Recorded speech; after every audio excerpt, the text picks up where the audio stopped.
lime. Come let me vibe, lime vibe. Oh, lime vibe.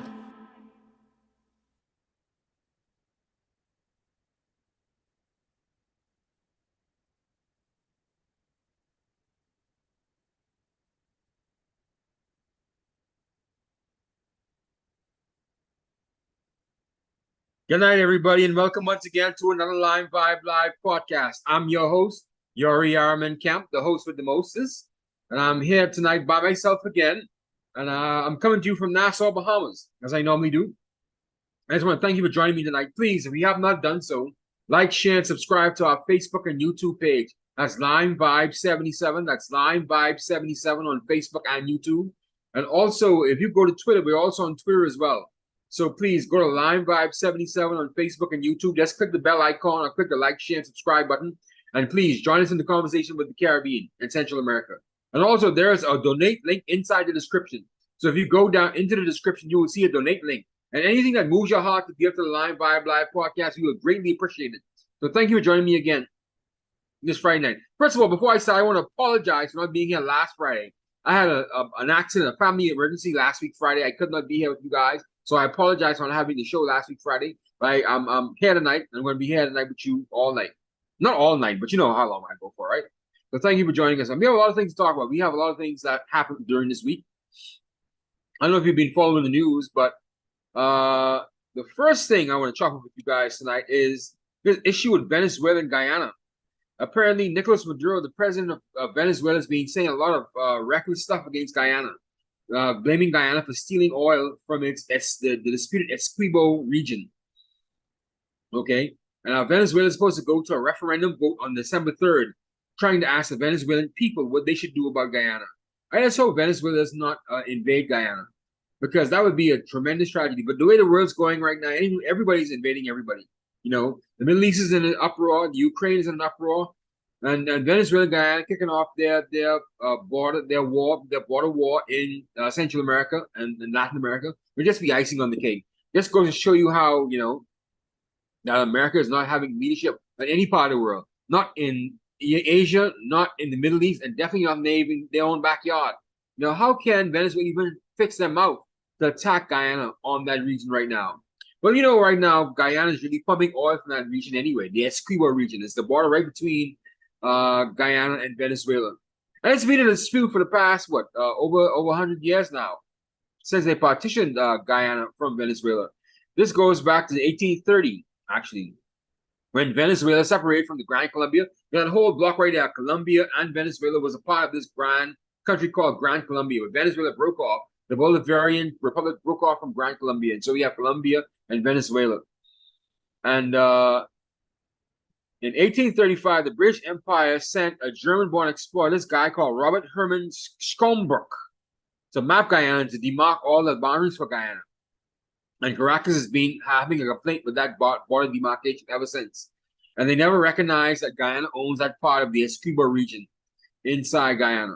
And so, of course, you know, it's hit the fever pitch now since 2015 at least, when Guyana really started to make real moves towards pumping oil inside that region. They have Exxon there, and they have Shell there.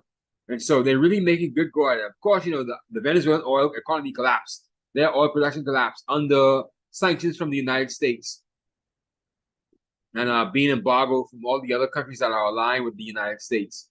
And so it's just a huge mess. We just hope that Nicolas Maduro, the president of Venezuela, Nicolas Maduro, does not go in and invade Guyana. That would be a tragedy. That would be a whole-scale tragedy, man. But even before that, you had countries like Brazil signing a pact with Guyana, actually, saying that they will help Guyana defend itself against Venezuela if that comes to be. Okay, the United States hasn't come out and said anything as yet, but at least Brazil, the other regional partner in South America, has come out and said they will help Guyana to stabilize, to defend itself against Venezuela. They certainly don't want an invasion from Venezuela into Guyana. So, yeah, that is absolutely insane, man. So the world is burning right now. What is our President Joe Biden doing? Nothing. He's still fumbling around the place like a senile, doddering old fool. I don't want to get in this business anyway, you know. But yeah, the world is burning, man. I wonder when people are going to realize that this was a mistake. Yeah, I know you voted for President Joe Biden because you thought that Barack Obama was going to be a part of the package. Well, no, it hasn't been. It hasn't been. You thought you were getting Barack Obama back, but it's not been, man. President Joe Biden just is not calling up his end of the bargain. He's not watching the world the way he should. Now take this. You could take this from me if you don't want to. If you don't, you do. That's fine, right? I think that if President Donald Trump was in power, we would not be having the Ukraine war right now. We would not have been having the Israeli-Palestinian war right now. Okay? And we would not have even had all of the incursions by Russia and China into Central America right now. Because Russia and China right now, they're spending millions of dollars in Central America trying to get those countries on their side against the United States. And President Joe Biden and his administration just sitting back there and just doing nothing. Just watching it happen. And we have a war on the border of the United States about to happen between Venezuela and Guyana. And you can't tell me Nicolas Maduro isn't crazy because he's showing you that he's willing to at least put his own people out of their own country. There are millions of Venezuelan migrants flooding into places like Trinidad and other parts of Central America and South America. Millions of Venezuelans are in Ecuador right now, escaping the Nicolas Maduro regime. He's doing that to his own people. So, it's just that I hate to see it happen like this, man, because it's just going to destabilize more of the region. And we have companies down there pumping for oil. We have Exxon and Shell down there. They're pumping for oil in Guyana. We can't have that destabilized. Oil is a very precious commodity right now. I can imagine. Can you imagine $10 gas, $10 gallon gas, as a result of Guyana being cut off now? We already have the conflagration in Ukraine, and that's an oil-producing nation. We have the issue now in Palestine right now that could further destabilize the Middle East. What else could happen, man? The Biden administration has fallen down, man. He's really left us in the lurch. But anyway, on to other news. The IMF said that regional growth has been slowing down a bit in the region. Okay, we had a fast pace in 2022, right? We grew at about 4.2%, the entire region, excluding Guyana. We grew at about 4.2% in 2022, but now it's been moderating now. So now the IMF projects that growth for the region is going to be like around 1.9% for 2023. That's a huge, huge drop, man. When some countries like the Bahamas and Barbados, tourism is still high. Tourism spending is still high, but they did say that tourism-dependent countries are going to be, faring better than most of the other Caribbean countries. What other thing that these Caribbean countries have except for tourism? So how can we drop from 4.2 to 1.9 and we still have booming tourism? Okay, so sometimes these numbers from the IMF they're a bit off. I'm not sure if they really their econometric models are, but that doesn't seem right because we have booming tourism in almost every Caribbean country. Almost every Caribbean country we have booming tourism, wall-to-wall tourism, year-round tourism, and the traditionally soft season between May to about September, October. That's a general soft season, and doesn't pick up until November when Thanksgiving the season happens and the end of the year, Christmas and New Year's, right? And it doesn't tail off until spring break again. So the soft season between May to about October. We've had hotels being booked solid. Hotels have been booked solid. So how can we go from 4.2% in 2022 to 1.9% growth for the region? And all these Caribbean countries are seeing record numbers of tourism. And the Caribbean Tourism Organization says so. The Caribbean Hotel and Tourism Association says so. Most of the other the Domestic Hotel and Tourism Association and Tourism Organization, they're saying the same thing. So how can we go from 4.2 to 1.9 where we're a tourist destination? Something's wrong with the IMF's projections here. Okay, but that aside, that's their business. Okay, but we always knew that we can't really take these econometric models very seriously. We don't know how they put in the numbers, and some of these things they're like hieroglyphics, man, from an ancient era. If you ever see some of those calculations, I look at them and I say, man, I can't do that stuff, man. So God knows what they're putting inside these models to get these growth projections.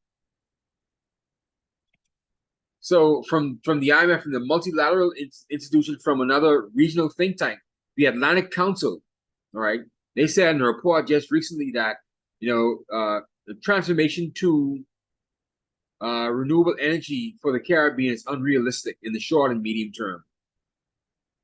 You know, it's just unrealistic because the first thing they say is that the power grids just aren't stable enough to handle that transition to renewable energy. So I've been talking about clean energy. We just don't have the capacity to transition to clean energy. The power grids just can't take it. So it's going to be massive investment to get it done in the short and the medium term, and it just can't be done. So that's just the truth of it, you know. I would like to see clean energy. I would like to see solar power and wind power and hydropower straight throughout the region. However, if it can't be done overnight, it can't be done overnight. We just have to continually work at it, and we have to get to renewable energy by 2030. At least some semblance of cleaner energy by 2030. That's a mark we have. That's a goal we have. And we're going to get there. We just keep pushing at it. But we just can't back off and say, oh, no, it can't be done in the short term, that we have to give up on it forever. No, we just have to keep on going. Okay? And they say some of these power grids are undercapitalized. They don't have the investment from the national authorities to put the investment into these power grids. And that's years of decay. Of course, fossil fuels aren't making it any easier, right? I read a report by the Inter-American Development Bank several months back that says that the hotel sector, our main sector, the hotel sector, tourism sector, they say it's extremely expensive to run renewable energy in the form that they want it to be run. It's extremely expensive. Hotels just can't afford renewable energy. And that's our main issue. So the thought was that if we change the main economic driver into renewable energy, everyone would just follow suit. But the hotel said they can't do it, they won't do it. It's going to cost too much to run to new renewable energy. And you can't have rooms over a certain rate. No one's going to come to your hotels, right? And no one wants to be the first one to go full renewable if it's going to cost tourists more money. So there you have it. So the power grids are crap, and renewable energy is just too expensive for our main tourism, our main economic engine. So you wouldn't see in the short term and medium term. And that's understandable. We just got to keep on working towards it, though. That's the reality. That's just the truth. I believe in clean, renewable energy, but that's just the truth.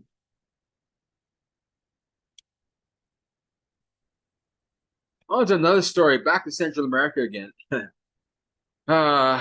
Apparently, these Central American countries, they are arming themselves. They are building up huge military capacity now. God knows what for. They're building up huge military capacity right now. For some of these economies that really have nothing, right? They're spending a lot of money on military power.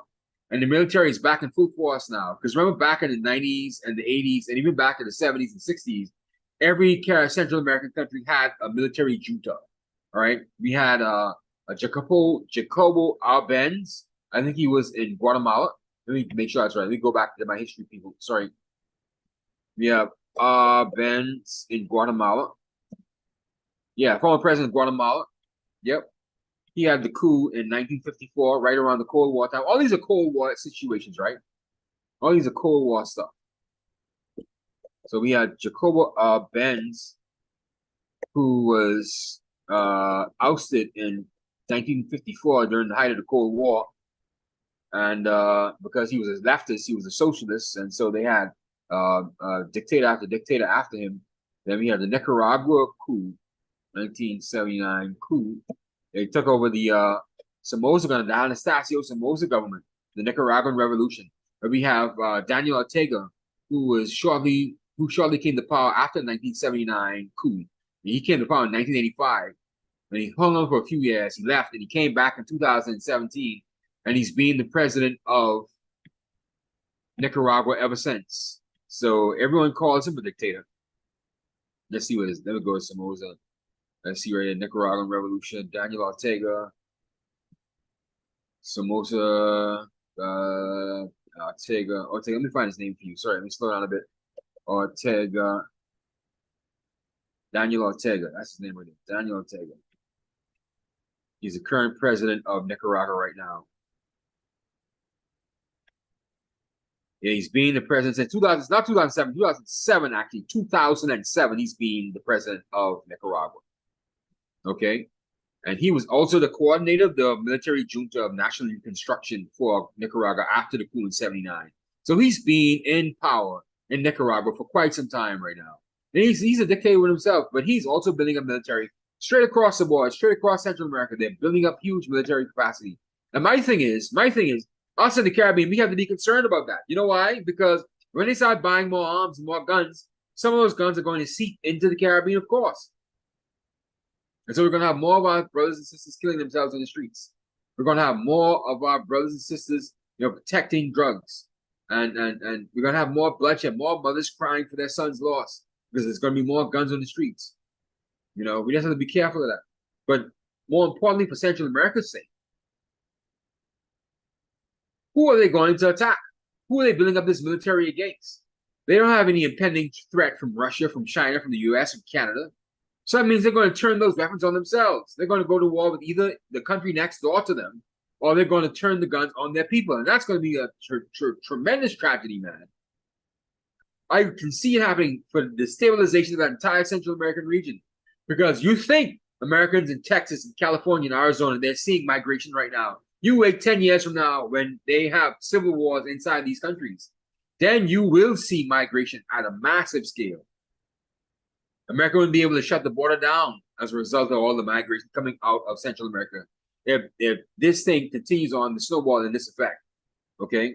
And all the work that they've done after 1990s, in the 1990s, straight throughout the 2000s, where they pulled back some of these military capacity. We pulled back from some of these militaries, right?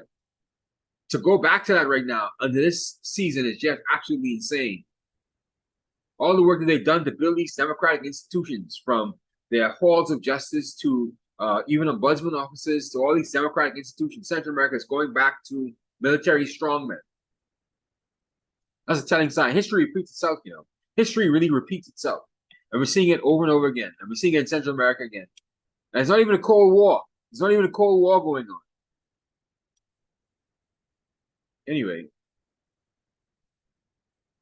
that's just the way the world burns, man. Oh my goodness. We just have to continually pray that these people don't turn the gun on themselves, and they try to, pull back and build more democratic institutions. We call ourselves in the Caribbean bad, but I don't think we realize that there's some other people around this region that are doing even worse than us, or even just as bad or worse. I thank God for the democracy we have in the Bahamas. We don't have any guns on the streets like that. I mean, we don't have any military like that, sorry. There are a lot of guns on the street, but we have a military like that we have to be afraid of having a coup. Commander Defense Force, he knows better. He knows better than to take over the Bahamas. You have to be a crazy man. I guess that'd have to be a Haitian command that seeped into the defense force to try that stuff here in the Bahamas. Trust me, it would. I don't think we'd ever see something like that. So that's just, thank our lucky stars that most of us in the Caribbean, we don't have to fake, we don't have to fend with something like that, but they're seeing in Central America right now. And there's a rise in authoritarianism as well. We have dictator after dictator. We just talked about Daniel Ortega in Nicaragua. He's been there from 1979 in some form or fashion. Now we have Nayib Bukele in Guatemala. He's been locking up every gang that he could find, and he's broken every human rights code that you could probably find. People have praised him for it, and I praise him for it too. He's really cleaned up Guatemala. He's really cleaning up the streets there. Took most of those thugs off the streets. And you have to say he is doing a good job. However, no, not Guatemala, El Salvador. My bad. It's El Salvador. That's where the MS-13 gang really originated from, El Salvador. And he's done a good job of cleaning up the streets, but he's really broken a lot of human rights codes and had a lot of human rights abuses, man. And that's really the downside of that. I don't think once a guy takes power like that, it's hard for him to pull that back. So we just have to continually watch to see his success with getting rid of MS-13. That maybe his only mission in life to get rid of MS-13. I hope he does a good job in really eradicating El Salvador of that scourge of the MS-13 gang and these other gangs in the streets, because they were really having terror in the southwest part of the United States as well. Okay, they were going to war with the black gangs, the Crips and the Bloods in California and in Texas and in Arizona, and the wars were bloody, fighting over turf and fighting over drug money and fighting over drugs.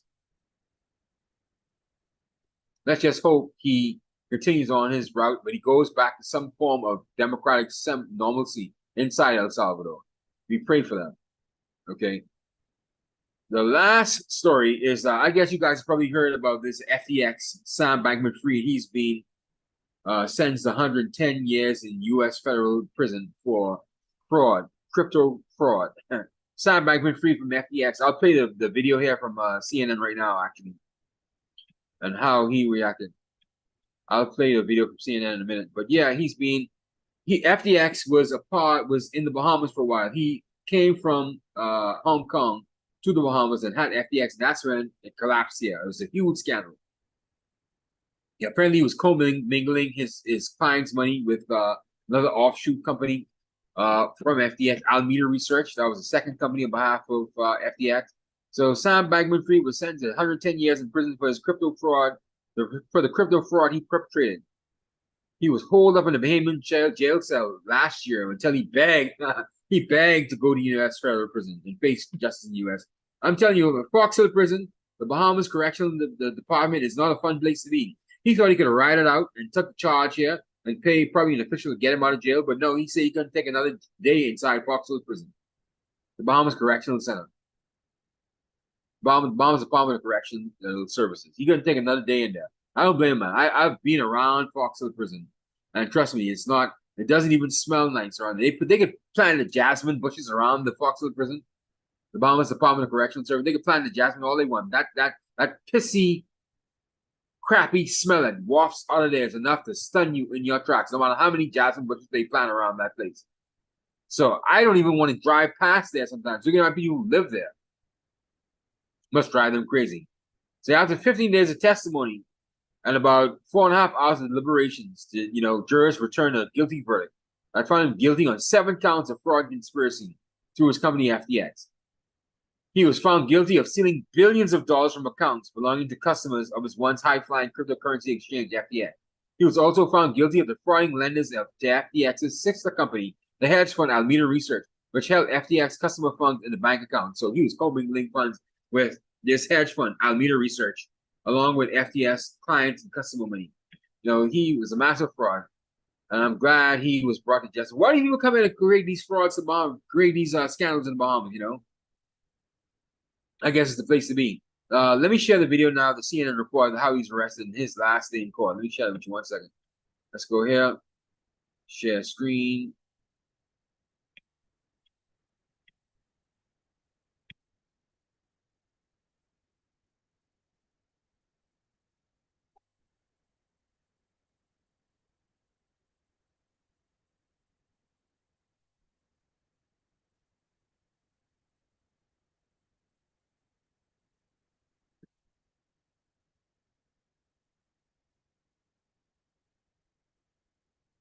He's a psychopath. You saw his eyes. Let's go back and see his eyes there again. Look at him. Look at him. Look at that cold stare. Look at that cold stare he has, man.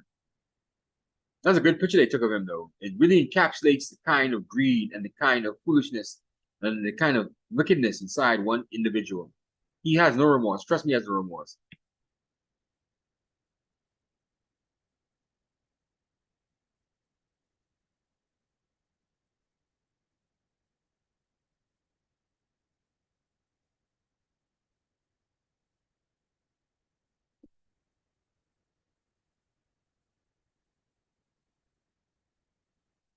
Look at this Jason Carroll guy have his face done. Look at that, man. He look like a baller. He had to have his face done.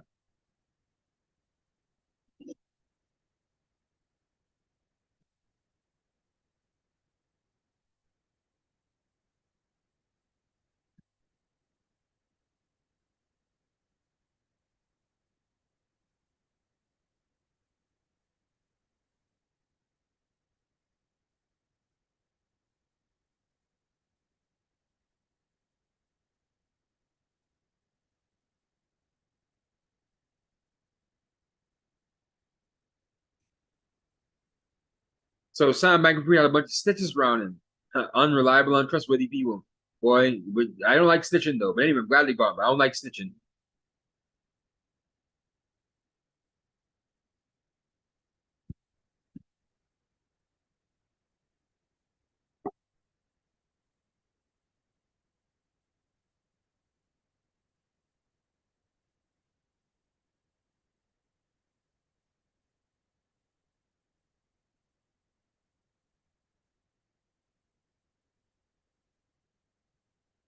Just look at this guy's face, man. This Jason. Yeah, look at his face, man. He's a weird guy, isn't he? Look at him.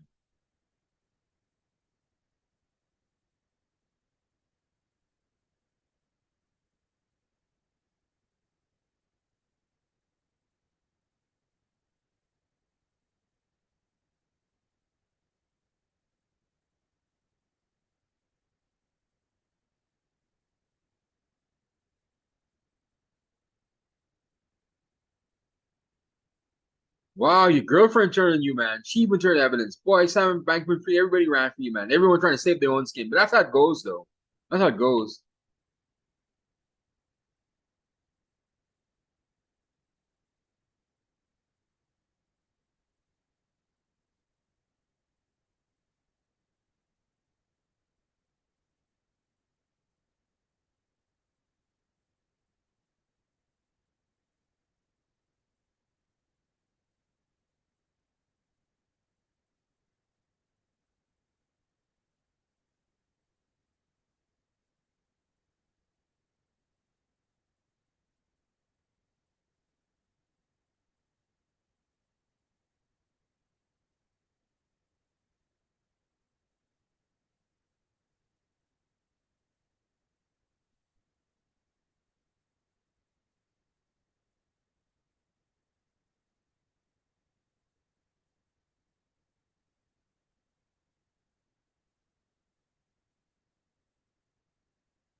So I'd be nervous too if I was facing 110 years in prison.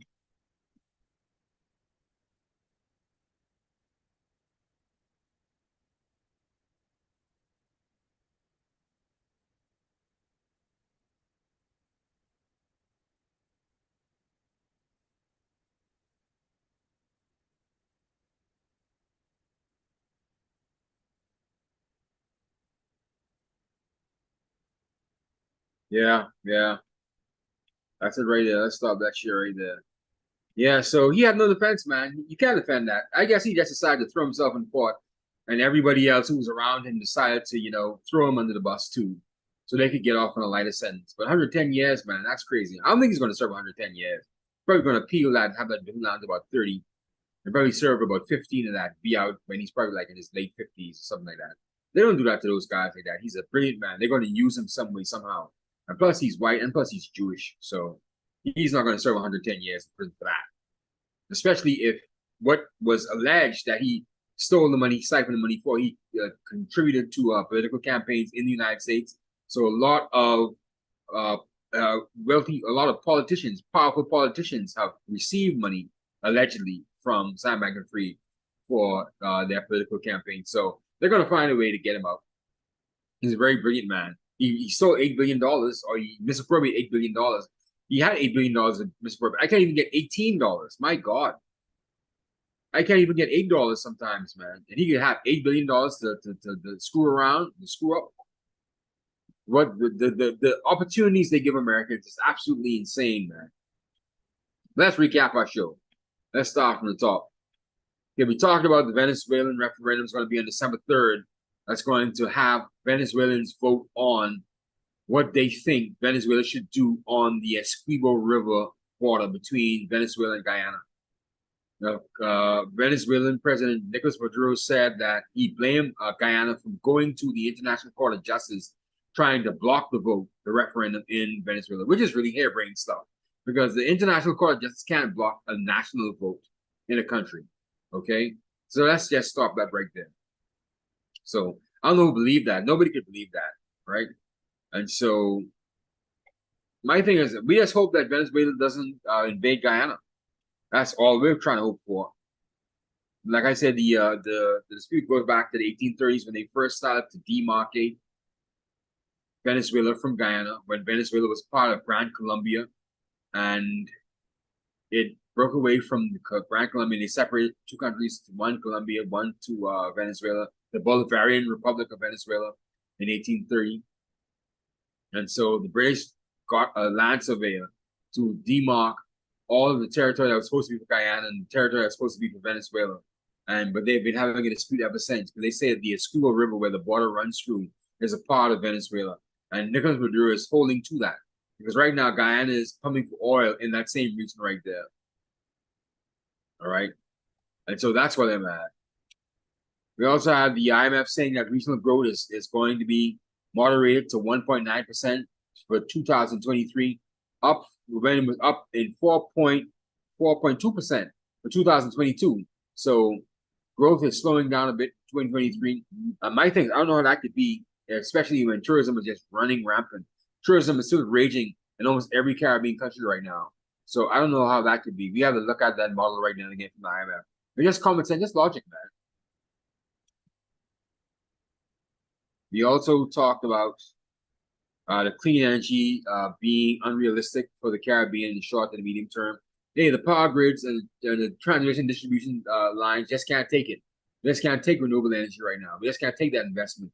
After all these years of underinvestment, all these years of fossil fuel, to turn that around in the short term isn't going to happen. But I say, and I emphatically say, that does not mean that we shall not continue to push forward towards renewable energy. That could be a long-term goal. So while it's from the Atlantic Council that had this report, we just have to be mindful that we have to continually push forward renewable energy. Everywhere we can have renewable energy, every grid, every sector, every microgrid, let's continue to push towards that. No more fossil fuels. Third story was Central America is really looking like they're ready for war. They're building up the militaries again. God knows for what for. The only thing they can be building up the militaries for and militarizing for is to go to war with themselves. And to have more guns in the streets so they can kill more of their own citizens, and for those guns to seep into the Caribbean, to kill more of our people. It's going to be a sad time. And the next 10 years from now, you think there's a migration problem right now in Central America coming towards the United States. Americans haven't seen it yet. They haven't seen it yet. If a wholesale civil war breaks out in any Central American country, you would not want to see migration towards the southern part of the United States. You think it's a problem now. All right. If they don't, there's no impending threat from the United States, from China, from Russia, from Brazil, from Europe, from anybody. So who are they arming themselves for? They're going to arm themselves against either their neighbor, or they're going to arm themselves against their own citizens in their own country. And that's going to be a problem moving forward, man.